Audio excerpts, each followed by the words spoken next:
नमस्कार, जय जोहार। मैं आपका देवव्रत। स्वर्गीय करुणा शुक्ला को तो जानते होंगे आप सब।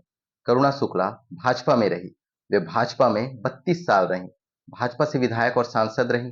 सर्वश्रेष्ठ विधायक का अवार्ड जीता। वही करुणा शुक्ला राजनांदगांव आती है डॉक्टर रमन सिंह के खिलाफ चुनाव लड़ने, और माहौल यूं बनता है कि टक्कर में दिखती हैं, लेकिन वे हार जाती हैं और उनका बयान सुर्खियों में आता है। उन्होंने कांग्रेस से ही साथ नहीं मिलने की बात कही थी। यह केवल एक बयान नहीं था, राजनांदगांव के कांग्रेसियों पर एक सीधा आरोप था। कांग्रेसियों से कांग्रेस प्रत्याशी का ही साथ नहीं दिया, यानी हराने में एक तरह से अपरोक्ष योगदान दिया। हालांकि इसका असर नहीं आया। कांग्रेसियों ने कान नहीं दिए, कांग्रेसियों ने सीख नहीं ली। नतीजा, डॉक्टर रमन सिंह के राजनांदगांव से विधायक बनने के बाद राजनांदगांव में कांग्रेस की सियासत जैसे खत्म हो गई है। डॉक्टर रमन सिंह ने राजनांदगांव को जब से अपना गढ़ बनाया है, स्वर्गीय करुणा शुक्ला, स्वर्गीय उदय मुदलियार से लेकर भूपेश बघेल और उनके करीबी मित्र गिरीश देवांगन तक कुछ न कर पाए। राजनांदगांव में कांग्रेस के पास नेता नहीं है। इसका उदाहरण इससे ही मिल जाता है कि जब विधानसभा और लोकसभा का चुनाव लड़ना हो, तो पार्टी को शहर या ग्रामीण क्षेत्र से कोई नेता नहीं मिलता। इसलिए ही स्वर्गीय करुणा शुक्ला को लाना पड़ा, गिरीश देवांगन को लाना पड़ा। और तो और, पूर्व मुख्यमंत्री भूपेश बघेल राजनांदगांव को लोकसभा जाने के लिए चुनते हैं। खूब बातें होती है। भाजपा से सांसद संतोष पांडे को निष्क्रिय बताया जाता है। ऐसी बातें चलती है कि उनकी सक्रियता कम है, लेकिन फिर भी भूपेश बघेल हार जाते हैं। और अभी निगम चुनाव में भाजपा के प्रत्याशी से निखिल द्विवेदी को जैसी हार मिलती है, उससे पता चलता है कि कांग्रेस के नेताओं का कांग्रेस में कोई नाम लेवा नहीं है। कांग्रेस की राजनांदगांव में खराब रणनीति का असर पूरे प्रदेश पर जाता है, लेकिन पार्टी का थिंक टैंक इस मामूली बात को अब तक नहीं समझ पाया। पार्टी के जिला संगठन ने स्वयं की मेहनत से कोई नेता खड़ा भी नहीं किया है। कांग्रेस के पास अभी अभिषेक सिंह से टक्कर लेने के लिए कुछ ही नाम है। पहला नाम आता है पूर्व विधायक स्वर्गीय उदय मुदलियार के बेटे जितेंद्र मुदलियार, जो भूपेश सरकार के समय युवा आयोग के अध्यक्ष रहे। दूसरे हैं अभी महापौर चुनाव हारे निखिल द्विवेदी, जिन्होंने छात्र राजनीति में ठीक ठाक नाम बनाया। इसके अलावा भी कुछ नाम है। शहर से नाम आता है मन्ना यादव। भूपेश सरकार में गौ रक्षा आयोग उपाध्यक्ष थे। अंदर की खबर यह है कि नए जिलाध्यक्ष की नियुक्ति के लिए दिल्ली से मन्ना यादव के नाम को हरी झंडी मिल चुकी है, मगर लिस्ट रुका हुआ है। इस कारण अभी कोई घोषणा हुई नहीं है और ये सिर्फ बातों ही बातों वाली बात है। मन्ना यादव जिस समाज का प्रतिनिधित्व करते हैं, उनकी जनसंख्या राजनांदगांव में दूसरी सबसे ज्यादा है। इसके अलावा नाम आता है रमेश डाकलिया। इस बार महापौर की लिस्ट में रमेश का नाम भी शामिल था।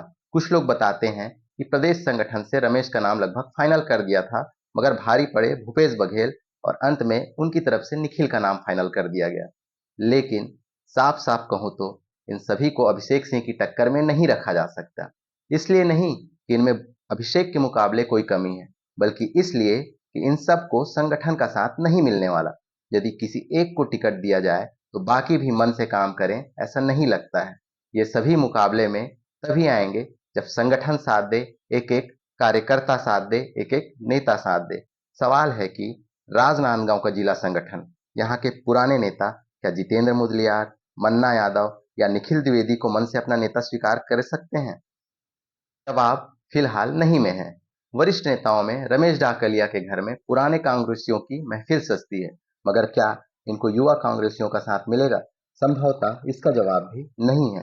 यानी कांग्रेस को अब बाहर से प्रत्याशी राजनांदगांव आयात करने की बजाय स्थानीयता पर फोकस करना होगा।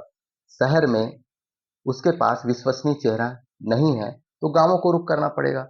गांव के कांग्रेसियों को ही जिला कमेटी में अहम जिम्मेदारी सौंपनी होगी। कांग्रेस ने कभी गंभीरता से नहीं सोचा, और डॉक्टर रमन सिंह के आने के बाद समीकरण बदले भी, लेकिन गांवों में कांग्रेस शहर की अपेक्षा ज्यादा उम्मीद लगा सकती है। ग्रामीण क्षेत्र से कांग्रेस के पास अभिषेक सिंह के खिलाफ उतारने के लिए 3 प्रत्याशी हो सकते हैं। ध्यान रखिएगा, मैं कह रहा हूं हो सकते हैं, पक्की कोई मुहर नहीं लगा रहा हूं। तो ग्रामीण क्षेत्र से जो 3 नाम अभी सुनाई में आते हैं, वो हैं भागवत साहू, अंगेश्वर देशमुख और गोवर्धन देशमुख। सबसे मजे की बात यह है, अभी हुए जिला जिला पंचायत चुनाव के बाद भागवत साहू, जो कांग्रेस के अधिकृत प्रत्याशी थे, उन्होंने आरोप लगाया कि डोंगरगांव विधायक दलेश्वर साहू और नवाज खान ने भीतर घात करते हुए अंगेश्वर देशमुख को जिताया।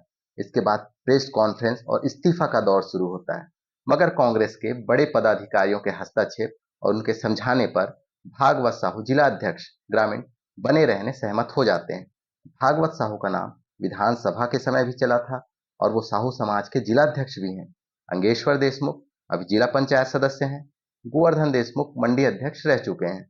इन तीनों के पास कितना जनाधार है, पार्टी संगठन में कितनी स्वीकार्यता है, इस बारे में निश्चित कुछ नहीं कहा जा सकता, लेकिन इतना है कि इन्हें भी अभिषेक सिंह की टक्कर का नहीं माना जा सकता।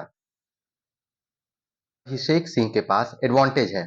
उन्हें पता है उन्हें राजनांदगांव से चुनाव लड़ना है और भाजपा का अनुशासित संगठन मन हो या न हो उनका साथ देगा। वे संगठन को मनाने के लिए छोटे से छोटे कार्यकर्ता को भी अहमियत देते हैं। वहीं कांग्रेस वापस नींद में चली गई है। गांव आते ही प्रदेश संगठन को नेता खोजने की सूझेगी। लगेगा राजनांदगांव से कोई नेता नहीं है, एक दूसरे से ही खुन्नस है। सो चलो एक बार फिर बाहर से नया चेहरा आजमाते हैं। कोई करुणा शुक्ला, कोई गिरीश देवांगन ढूंढ लाते हैं। वैसे अगर कांग्रेस मेरी माने तो उसे गांवों से कोई नया चेहरा निकालना चाहिए। मैं नहीं कह रहा कि शहर से जो कुछ नाम और गांवों से जो 3 नाम मैंने बताए वे जीत नहीं सकते, लेकिन उन्हें साथ की आवश्यकता होगी जो मिलता नहीं दिखता। अब या तो कांग्रेस राजनांदगांव की जिला कमेटी की सर्जरी करे, संगठन में नए चेहरे लाए, नए लोगों की जिम्मेदारी दे, या पुराने चेहरों को कसे और अभी से अपना उम्मीदवार घोषित कर दे, ताकि उसे तैयारी और संगठन के ही नेताओं से सामंजस्य बनाने का पूरा समय मिले। वैसे मेरी जिन कांग्रेसियों से बात हुई है वे पूरे संगठन में आमूल चूल बदलाव की बात करते हैं। वे मानते हैं कि पार्टी में तगड़ी गुटबाजी है जिसे दूर नहीं किया जा सकता। पार्टी उन नेताओं को भी चुनाव प्रचार में तवज्जो देती है जिनकी जनता में छवि अच्छी नहीं और उनकी वजह से उल्टे पार्टी के वोट कट जाते हैं। भूपेश बघेल राजनांदगांव की राजनीति में खासी रुचि रखते हैं और यह बात कांग्रेसियों के बीच से ही सुनने में आता है कि राजनांदगांव जिला में डोंगरगढ़ के एक नेता जो कह देते हैं भूपेश बघेल वही करते हैं। देखते हैं कांग्रेस क्या करती है। बड़ा बदलाव तो जरूरी है, वरना राजनांदगांव को कांग्रेस तो भूल ही जाए। ये आज के एपिसोड में हम इतनी बात करते हैं। आगे फिर कुछ नए विषयों पर चर्चा करेंगे। धन्यवाद।